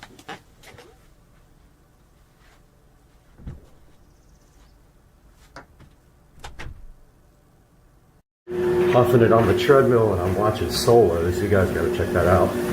Pretty good show. And then we're going to get to the good fun. Putting in this backup camera. Good morning, everybody. I am working on the backup camera install for the dash and the navigation system. I already have the RCA cables run to the back of the nav and the new ID4 instrument cluster. My challenge now is I need to actually install this. This goes where your trunk latch goes, so it's seamless. You can't even see it. And the only problem I'm having is now I have to find switched power for this thing. There is power on the back of my nav for it. However, I'm an idiot and I didn't run the wire. And I don't know if I'll be able to get that wire fished down at this point, but I am going to run this anyway and see if I can at least get that part done up to the front, and I'll keep you guys posted. Now I did test it, it works. I gave it power from the wall, but it goes right here. and I don't know how to install it. I'm guessing that I have to take apart this whole back, pull these little plugs out right here, and take this trunk piece off. Not 100% sure, but I am going to try to figure that out now. Well, let's do a little test. I'm interested if this light stays on when the trunk is closed.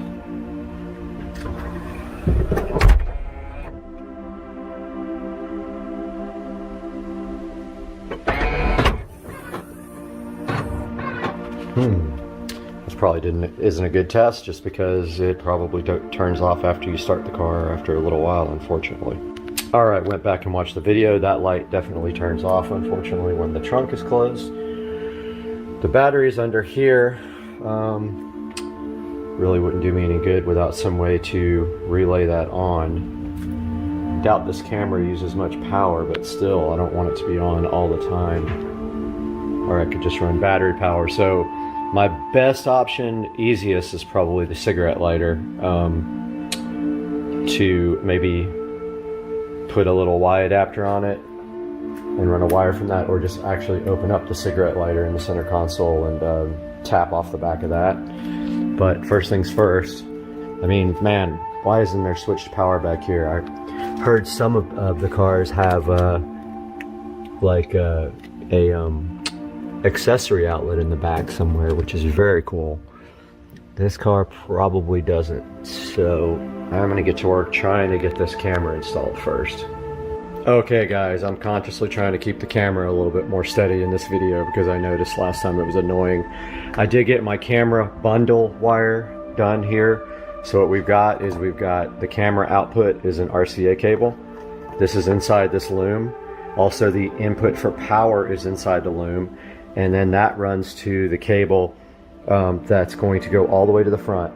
On the other side of this cable here that goes to the front of the car, there's the power wire and also the RCA cable that plugs into the head unit and to into the digital dash. You can see it right here. The other end looks like this. So this will get power.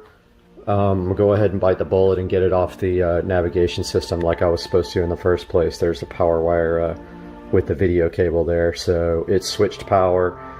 So I'm gonna go ahead and try to get this wire run without disassembling the trunk, but if I can't, I'm going to take the trunk apart. Went ahead and got the first piece off here. Might be able to get the wire through there without taking apart the rest. I'm not 100% sure. I'm going to try it. I can maybe fish it through, and then it needs to come down, go down this shock, just like the loom does over there, where I can zip tie it, leave some slack for it to raise up. So I'm gonna see if I can get in there right now. I turned the light on kind of see if you can get in there or not, but boy would it be great if there was some power in there. That would be amazing. I'm gonna check it out. Well, the good news is I was able to fish the hanger through to here, so I'm gonna go ahead and pull my wires through, and then hopefully I can get him down through this part without disassembling the whole trunk. Or I might just, yeah, I can just come out right here, you'll barely see it, and then come down the shock tower here. I'm gonna go ahead and do that now and get my wire fish through. So what I'm gonna do is tape it to the end of this with electrical tape, and then just pull everything right through. All right, got my wire taped on the end of this. Trying to be careful not to scratch my paint up at all, because this is a metal hanger. So I'm gonna go ahead and pull this through. I'm gonna use two hands, I'll be right back. All right, I got my wire pulled all the way through. There's plenty of extra. This is the old trunk latch. I'm gonna go ahead and disconnect that, connect the new one, and make sure that the camera works now before I pull this cable all the way to the front of the car. So I'm going to do that now. All right, so I got the wire kind of rigged up to the battery. Something goes on with the nav screen, I mean with the cluster where the picture rolls. I'm not quite sure what's causing that, but it stopped a little while ago.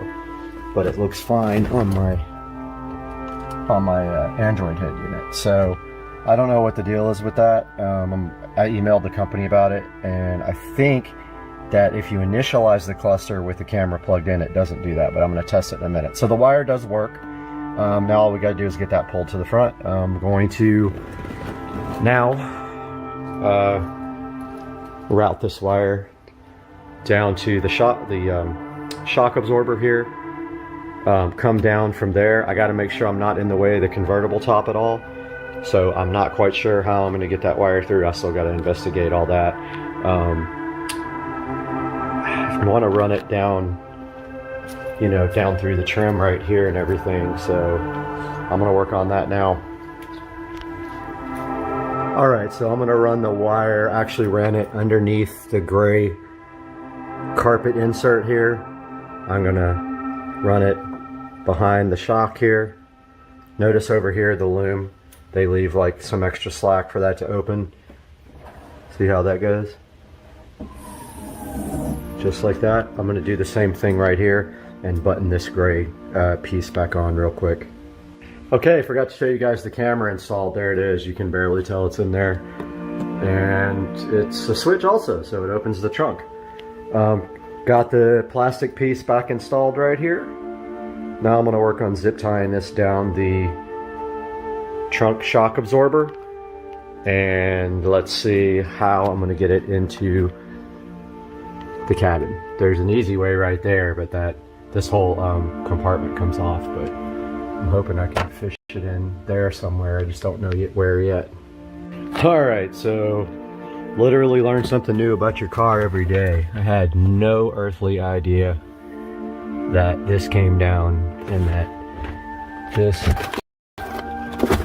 bag or something is in there. I don't know what that is. Something to do with a seat belt or something. It's so crazy. But I'm gonna see now if I can get through behind here, which I probably can. Like want to get it like down in between the seat right here, under the bolster, through there. So I'm gonna see right now what I can do with this. I've never seen this back here. It's so funny that I've had this car for the whole time and never noticed. All right, guys, a little update here. So I got the wire fished down here. I think I'm going to somehow tie it or maybe tuck it in right there again, because there's some stuff back here that moves and I don't want that wire getting caught right there. I fished it down through the floor there around the corner, and now I'm going to drill a hole right in the corner of that whatever the heck this thing is for luggage, and then go right through there. So I'm going to do that now. So there wasn't a way to drill a hole through there, so I went ahead and just popped a little hole in that canvas and run the wire through there, and then I'm going to seal it up later with silicone sealer just to make sure there's no air coming through. But I got the wire, you'll just see the tiny bit of it right there, but I can tuck that in really nice. And now this thing should just close like that. That's all you see back here, and it's barely noticeable. And then if we come in here, so the wire comes through the luggage compartment here, and it's kind of hard to see with this light. I'm going to run it right down the corner of the seat and down through here to get to the front of the car. I'm going to work on that now, but I'm going to put the top down first, make sure nothing is in the way. Got everything out of the trunk here. I'm going to do a little experiment and put the camera in here and just make sure that hopefully I can see right there. Make sure that nothing is in the way.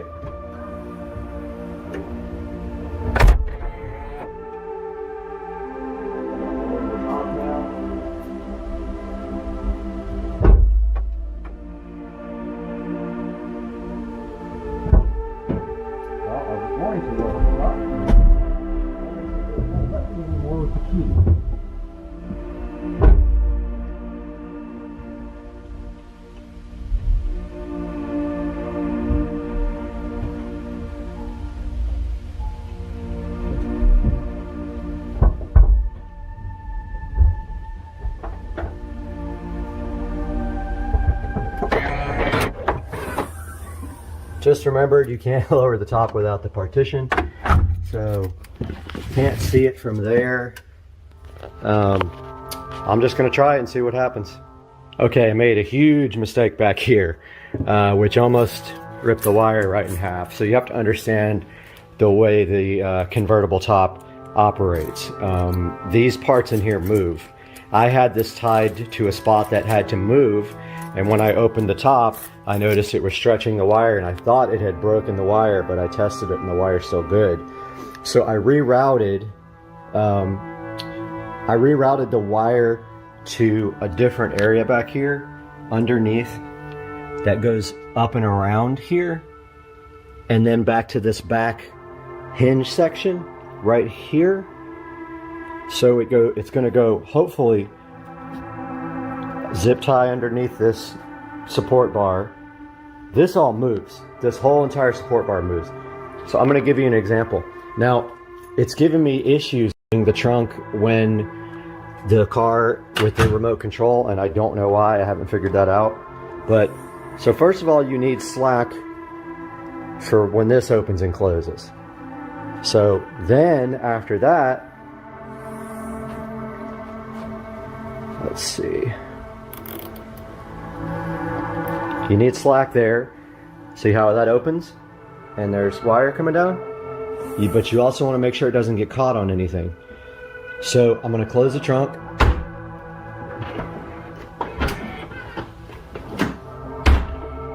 I'm going to try to put the top down with the key fob, but it has not been letting me, and it sucks because I really want to watch it put the top down, but let's see if it'll let me put it up. Okay, so it did roll the windows up. Let's try down. It's got a red light on, so I don't know what that means. So I'm just going to go a little bit here.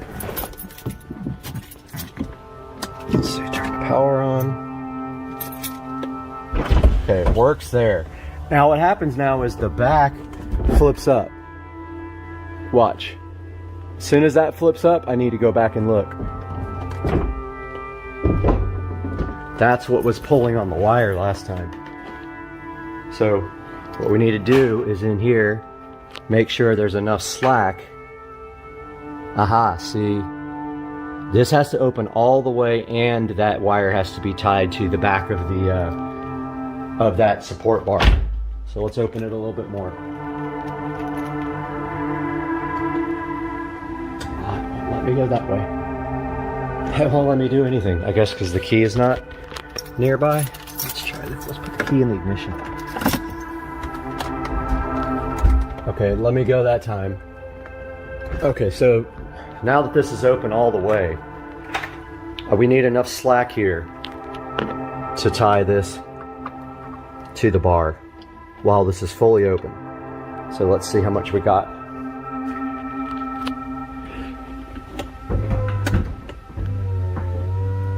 Okay, so that's as far as it opens. All right, now we got to tie this off.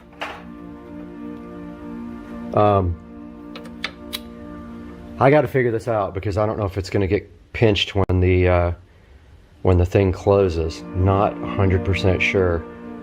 I'm going to look at that now and let you guys know. Okay, I think I got the issues in the trunk sorted out. It's kind of difficult because that whole thing moves.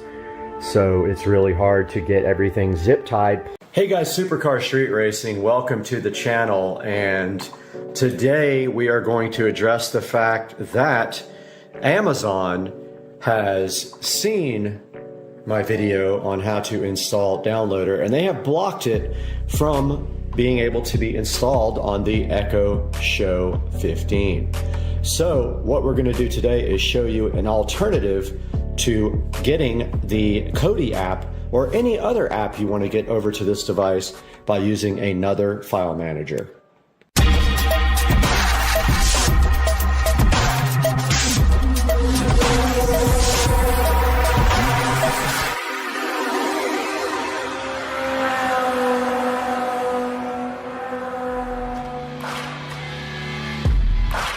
Supercar Street Racing back with another video, and I did find this out before I browsed over to AFTV News, and was just trying some things on my own, but they have verified on aftvnews.com that this does work.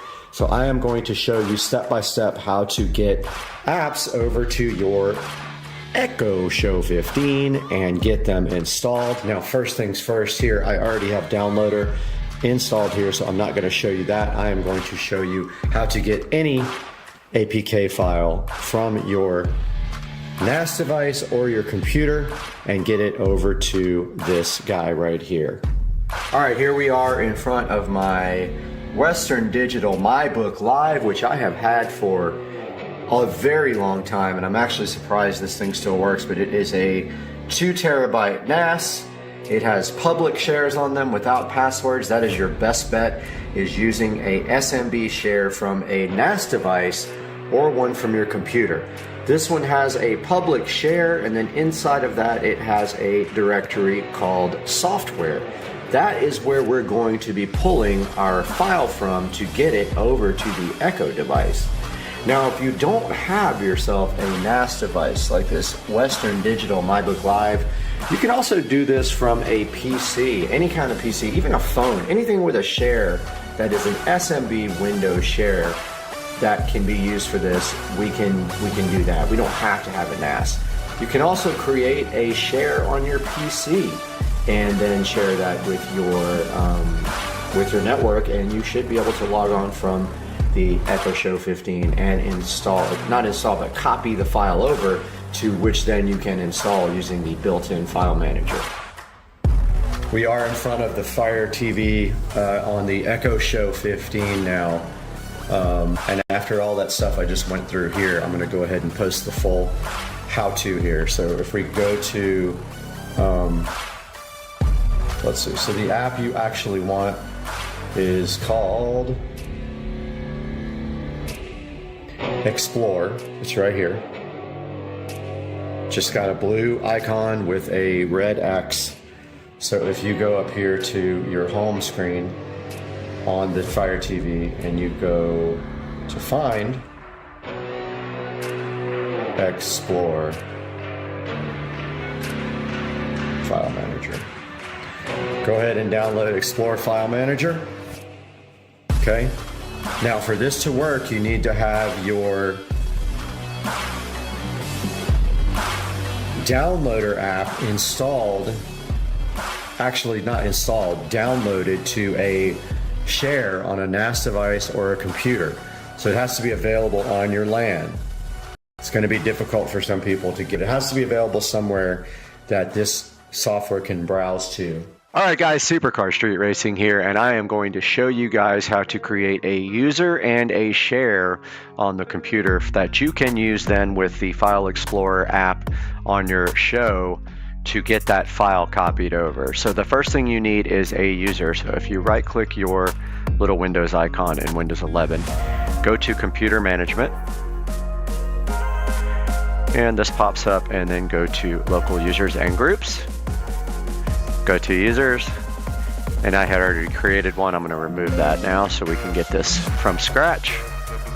Go ahead and right click and go New User. Pops up a little window here asking for a username. Make it easy, just type share. You can call it share. Password, put share. Confirm the password of share. Uncheck user must change password at next log on. So you've done the user here. Now you need to do a actual shared folder. So I'm going to delete the one that I previously created and create it all over again. So find any drive you like. I'm using my rendering drive. Go to new folder. So you can right click inside that folder or go new up here. Pops up and says new folder. Just type the word share. That names it share. Right click that folder. Go more options. So show more options. Give access to, and then specific people. When this comes up, it's asking you for a user. Just type the one you just created. Call it share. Click add over here. All you need is read privileges and click share. Now notice who you've just created it on desktop. This is the actual computer name. Desktop F7Q 119K. Keep that in mind if you can't find the IP address, because that's how you would add it to File Manager on your show. But if you want your IP address, go down to the search box and type in CMD for command and hit enter. Type in IP config. Now this might be complicated if you have more than one network adapter, but my IP address is here, 192.168.0.11. You can also get your computer name by going to system. So if you search for system, pops up, here is your computer name that you would then put into the file manager. Mine's desktop F7Q119K. So yeah, guys, that's how you actually get a user setup and a share that you can then go into your Show 15 and get files from. One more thing though, I have downloaded the actual Kodi APK. Let's show you how to do that real quick. So first things first, let's open up a new Chrome window here, go to me, and so we can get Kodi from Kodi.tv. When that pops up, click the download. Make sure you get the Android version. See here it says ARM 32-bit or 64. Make sure you get the ARM 32-bit version. It's downloading here in the right-hand corner, or left-hand corner, sorry. And our folder that we just created is here called share. It's done downloading. Let's pull that over here and then let's right-click where it downloaded and show in folder. And here is where it downloaded. Let's go ahead and cut that. So right-click on the little cut, or if it says cut, choose cut. Go to our share folder that we just created. Find that. Here's our share folder. And just paste that there. So now we have our Kodi APK ready if you wanted to put that on your Show 15. And then the next step is we'll show you that from that side. All right, now that we've created our share on our computer, if we go back here to the actual Explorer, File Explorer, and we have our right side here that has all the options for directories and other places we can get files from. What we're going to do here is add the computer, which I've already done, but to just show you how to do that, you go to LAN, click Add Server. Now you see how it says IP address here? Click that. Now this is kind of crazy because the dot's here, but you have to keep going back to numbers. So it's we looked at our IP address on the computer, it was 192. You got to hit the ABC to get the dot. 168.0.111. Just click next, next, next, next. We got to go down to save. There's our share. The other one is our MyBook Live. So there's the one we created on the computer. There is the Kodi app that I copied to that directory. Now on this side, you go into internal storage, download, and then you click copy. See, they're both highlighted here and here. Now it's going to copy this to our download folder on the Echo. And there it goes.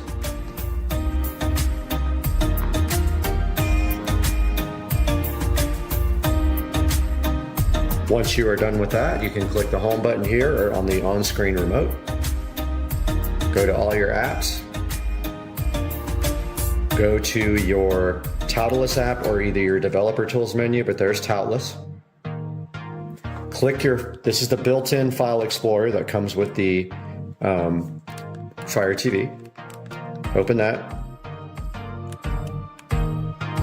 Go to share because that was the name of the folder on the computer. It copied the folder as well. Then click the actual Kodi app. Click install. Actually click continue. Then install, and that will install the app for you. So that is how you work around Amazon blocking the downloader app for you to get apps over to your Echo device. Hope you guys have a great day, and I hope this works for you. Let me know in the comments section. Here's how to get an APK file installed on your Echo Show 15. First, download the Explore app on your Echo Show 15 and install it. After that, create a user and share on your PC or NAS device. Your NAS device might not need a username or password if it has a public share. Now on your PC, download the Kodi 32-bit APK for Android from the Kodi.tv site. Then, create a share on your PC and share it with the user you just created. Now copy the Kodi APK file to your share. Next, on your Echo Show 15, open that Explore app that you installed earlier. Now add your share or NAS device under LAN on Explore. Then navigate to the Downloads folder on the left side, and then proceed to copy your file from your NAS or share to the Downloads folder. Next, you're going to want to open the Toolless app or search and install it on the Echo Show 15. You can see my previous video on instructions for how to do this. Now, navigate to the blue folder once you open the Toolless app. Find the Downloads folder and open it. And then click the Kodi APK file you previously copied over and install it. And that should do it. Okay, so there you have it. This is how you install any APK file on the Echo Show 15 right here. If you need any help with this, please let us know in the comments section. I respond to all comments. I appreciate you guys so much watching and subscribing and liking this video, and I hope you guys enjoyed it and keep on watching Supercar Street Racing.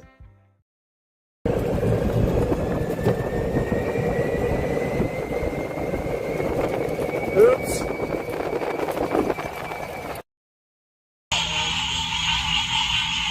Oh, UFO. Look at this thing go. Nothing human can travel that fast. You see it? Look at it. Holy crap.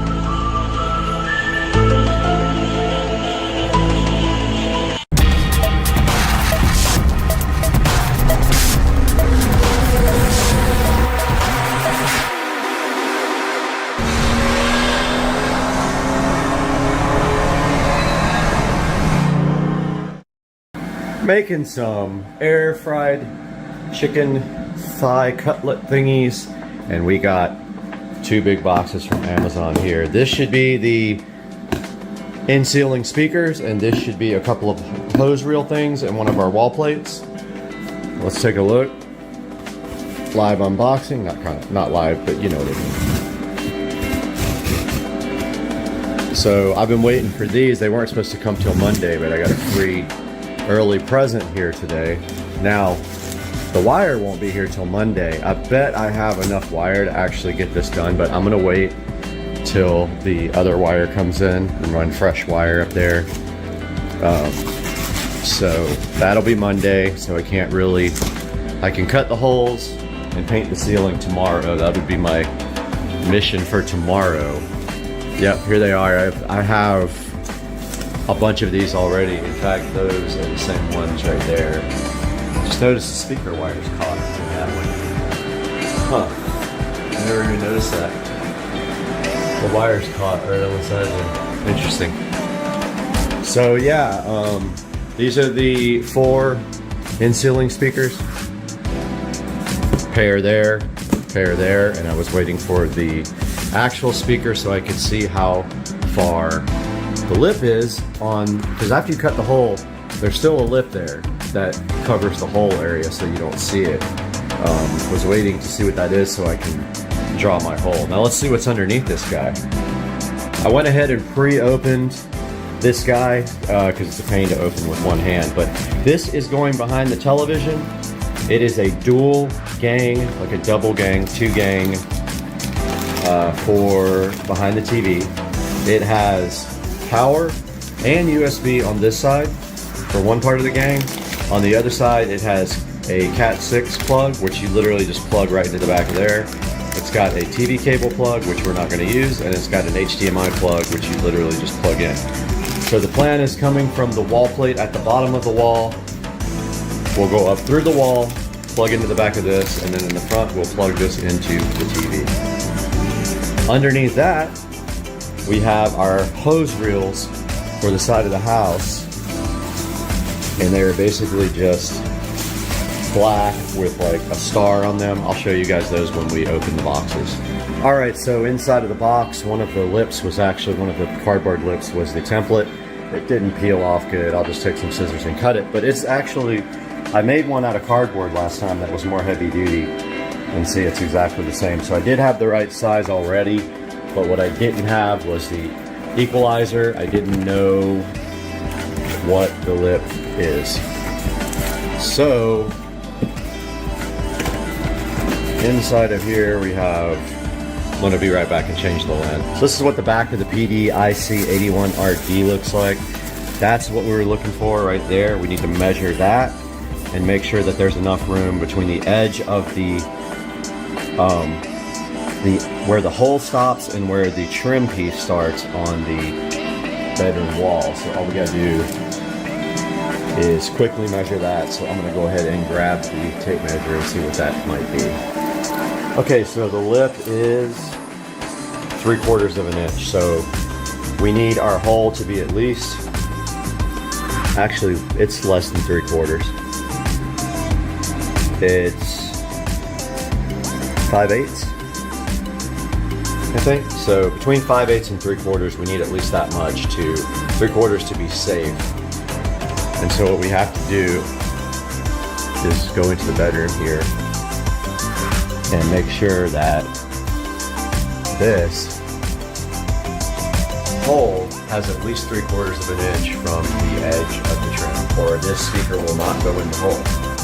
So I have a bunch of stuff on my ladder. So I'm gonna get up there and measure that right now. Hopefully not bust my ass on this stool. This is my step stool. Okay, so we have an inch, plenty. So we have an inch here, so that means our speaker and the lip will fit. So we are good right there. This is actually measured the same as that one, so I moved it over from where I put the hole, and I'm hoping that that actually is no stud up there. If it is, we have a problem. So I'll probably cut a circle out right here, and like big enough for me to see in there, or put my finger in there, and then test whether there's a stud right here. I can put something in there and run it over. Hey everybody, I got the first hole cut, no problem at all. There are some wires running outside to the speakers outside that literally run right on top of this, so just got to be careful when I put it in, but it does fit. I had to make a little adjustment. It was just slightly too small. I always recommend that you cut on the outside of the line of the template because it's always needs adjusting. So got the first hole cut. I can start working on, it's very messy by the way, so I usually cut and then clean up right away that side. But I got 3 more to cut. I'm gonna do that probably tomorrow. I just wanted to make sure that that measurement was good for the lip of the speaker, and it is. So this one is going to be centered the same way, so they are kind of even. So we'll get this template drawn out after I clean up this mess I made over here. All right guys, got the holes all cut and tested all the speakers and they fit. Some are tight, some are not. I made sure on this last one I cut on the outside of the template, and it came out good. And this is what I don't want to do. I'm trying to find the insulation. I'm hoping I can see it with the camera. What I did with it. This tripod's actually in the way.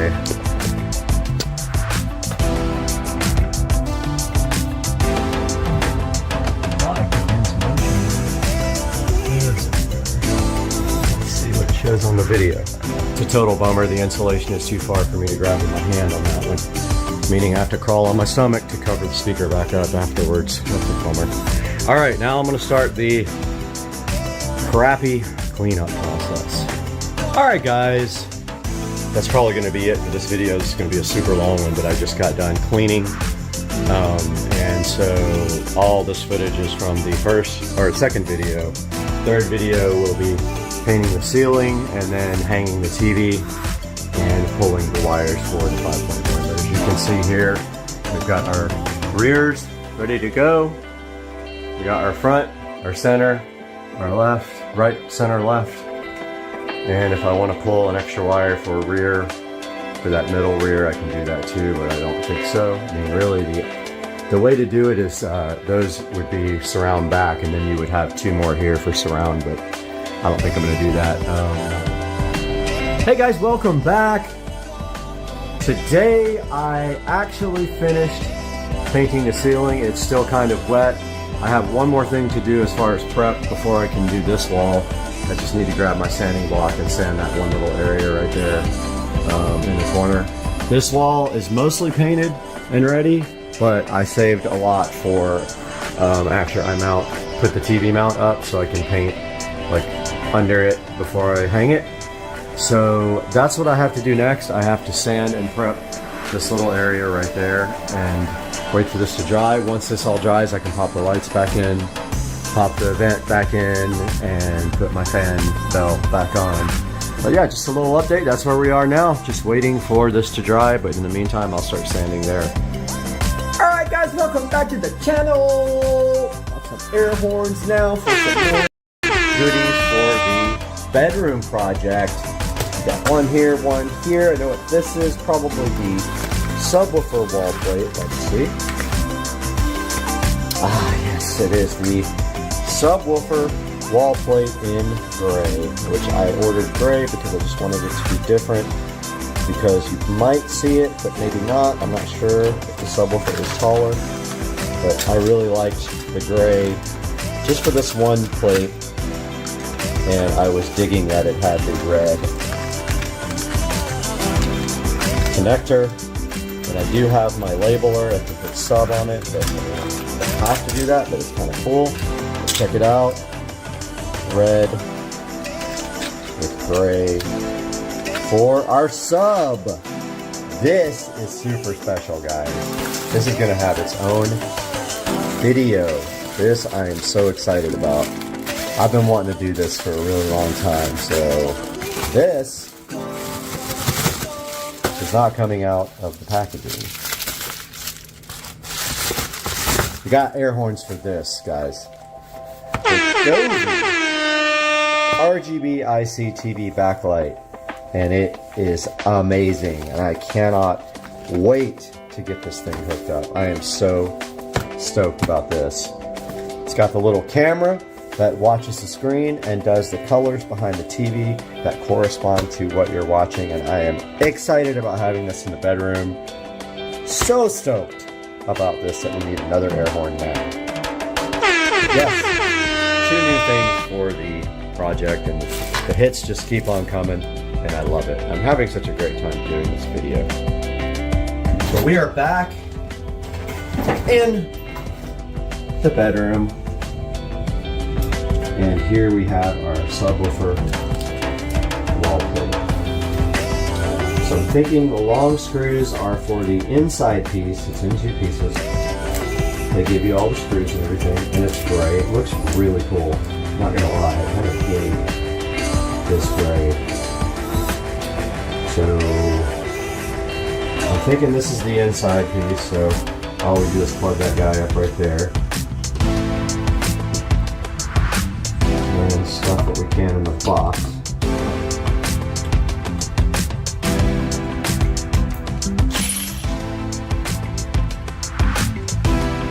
And let's see which holes line up with the that one and that one. Yep. Alright, so these guys go here.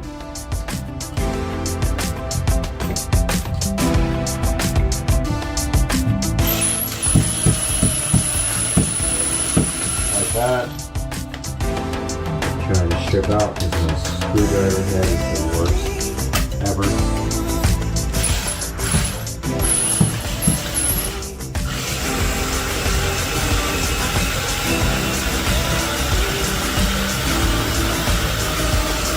Really long screws, but it doesn't matter because it goes back to nothing back there. So about to strip.